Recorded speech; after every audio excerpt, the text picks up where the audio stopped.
let's get going. All right, well then, with all that said, John was a bit of a Nostradamus. Number 10, we have Iga Świątek putting on an absolute masterclass on center court, dismantling Belinda Bencic 6-2, 6-0 in just 71 minutes. The Polish star was completely on fire. What? Just invalidating everything we've said for the last. Winning 83% of the first serve points and 90% of the returns en route to her first Wimbledon final. A performance. No, seriously, what's number 10? This is it. A performance seriously. so dominant that Bencic admitted she had no answers. I think nobody wrote in criteria, but they're saying this is one of the best matches of the year, and maybe it is because she just completely dominated with ridiculous stats. Half of our audience just left. Well, luckily it's number 10.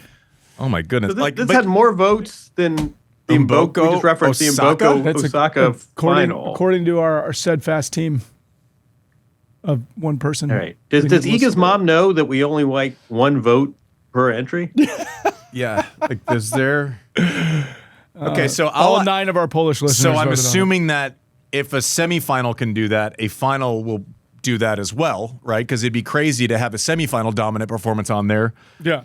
And then for the exact same reasons, not have a Wimbledon final that was 0-0. I just work here, man. Same, bro. All right, let's see you triangulate a better match for number 9. Yeah, let's go on to number 9. The ultimate revenge performance came 53 days after the ultimate humiliation. Amanda Anisimova avenged her 6-0, 6-0 Wimbledon final loss by stunning Iga 6-4, 6-3, proving that yesterday's disaster can fuel tomorrow's greatest triumph. I'll tell you what I didn't expect. I didn't expect the first 2 matches of the best of list for the losers of the matches to have won a total of 9 games. Everything I just said about the drama overtaking the performances, apparently I was wrong on. This is great. And it also gets to the point which we should have said off the top. If there is a good story behind it, right? I'm sure we're going to have some match from a guy who was 200 plus in the world and had some dramatic wins somewhere along the way. But yeah, this is, for as much respect as you have for Iga for dropping an 0-0 at Wimbledon, you also are a psychopath if you don't have empathy for Anisimova in that moment. So to then fast forward and to have Anisimova kind of turn that scar tissue into a victory over, arguably the best player of her generation, along with Sabalenka, yeah, I get that. There was an emotional investment from a lot of tennis fandom in this match, and Amanda Anisimova played great. Remember, we forget that Iga Świątek wins Wimbledon, plays great in Cincinnati, wins it, is going into the Open. I don't know if she's not the favorite over Sabalenka. She's maybe next in line, JW? I think you're right. I think everyone that watched that Wimbledon final knew Iga's really good. She had her Wimbledon breakthrough. Congrats to her. Anisimova, that did not reflect her game, how good she is, and to come at the very next major and exact revenge. And remember, Anisimova backed that up as well. But this is one of these matches. I'm not sure this goes down as one of the classic, let's preserve it in amber tennis matches, but I think context matters. And for a player playing at her home slam, who the previous encounter was at the Wimbledon finals, and you lost by the worst tennis score you could put up, to then come and completely not just win that match, but win an additional match in the semifinals. Good for Amanda Anisimova. Good for her. And I think that's, again, this is a context match and not a classic tennis match, but I could see why this would be in our top 10. All right. First one mystifies. Let's just level set here, though, because we don't know the list. We don't know what's coming. But the first 2 matches... Are you sensing a trend? No, well, okay, let's break it down, right? The first one is okay, maybe there's a Bencic, hell of a run at Wimbledon. One of the stories of the year, going from, having a kid, coming back, playing great. So maybe we're suckers for an underdog. Maybe there's a run. We want to include Bencic in the situation. Anisimova turns it. Congrats, listeners. I was wrong. Your empathy is shining through. Well, that empathy is going to continue because at number 8, we have Cousins and former Texas A&M teammates squaring off in a fairy tale final with Vacherot, ranked 204, entering as a qualifying alternate, defeating his cousin, Rinder Kanesh, 4-6, 6-3, 6-3. The triumph made Vacherot the lowest-ranked ATP Masters 1000 champion in history and the first player from Monaco ever to win an ATP title. JW? Story of the year. I love this story. Remember we were at Laver Cup? Boy, that wasn't so long ago, was it? We had a good time. We did some shows. That week, Vacherot was playing in Saint-Tropez and losing to a player outside the top 300. This was a guy who wasn't eligible for the U.S. Open qualifying draw. Goes to Asia, probably at great personal expense, great financial expense. Remember, he had to qualify. He lost his first set of qualifying. I think it was looked at to Basabaretti from Indiana via Stanford. So Vacherot loses the first set of qualifying at this tournament and then absolutely catches a gear. He beats Holger Rune. He beats Novak. And then he gets to the final. We have this crazy story. And who is on the other side of the net? Only his first cousin and former college teammate. And not only did Vacherot win to complete the Cinderella story, it was a really good match. And Vacherot, and they rematched a month later in Paris. But no, this is one of my favorite tennis stories of the year. Just a great sort of parable about persistence. The fact that he would win this event out of nowhere, and the guy he had to beat in the final is his first cousin on the other side of the world. This is like tennis at his best. This is one of my favorite. Never mind the eighth best match, and I certainly see why this got votes. It was a 3-set. I don't have the score in front of me.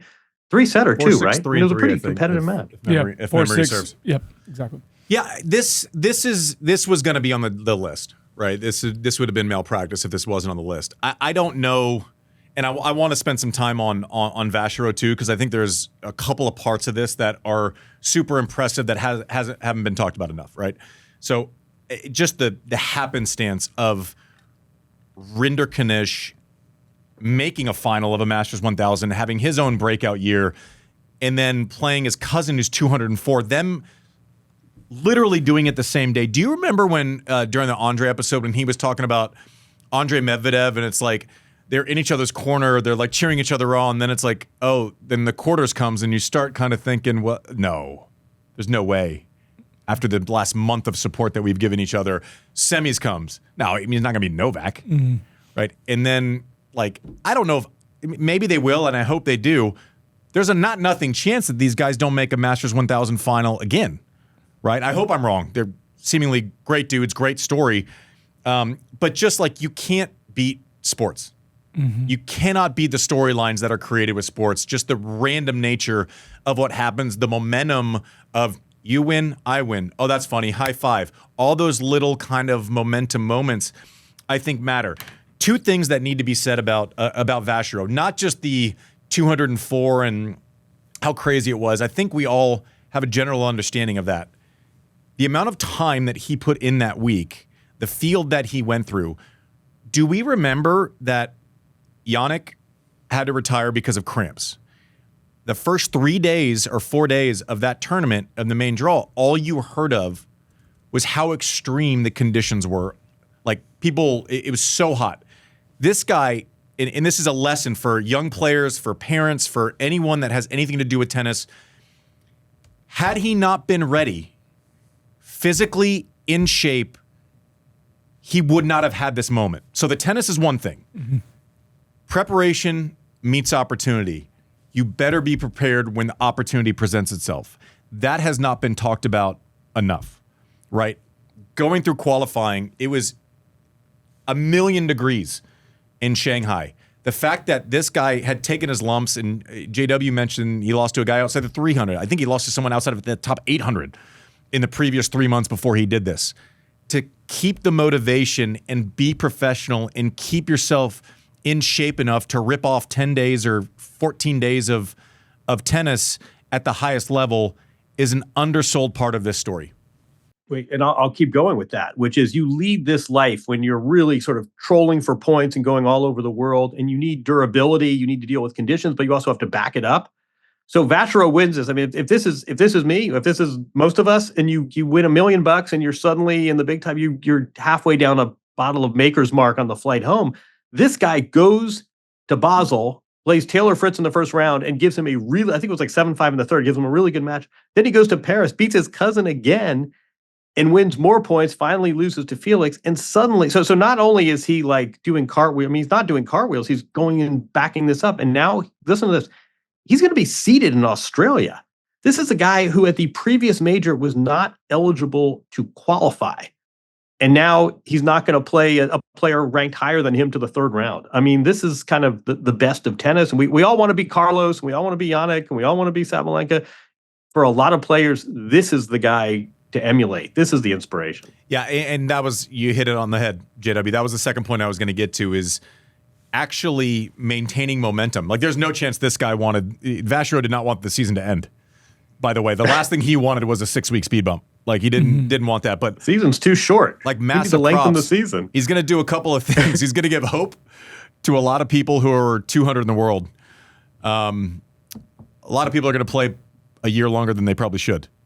Also, like, this is like George Clooney making it at 47 years old for the first time. Like, this is one of those, like, this is a massive story.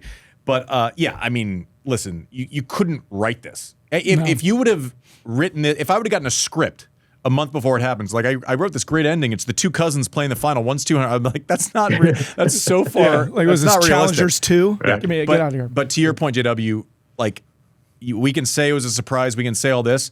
He backed it up. So did Rinderknecht, by the way. Like, he's played great. He beats Zverev at Wimbledon. Like, we forget about a lot of his accomplishments this year.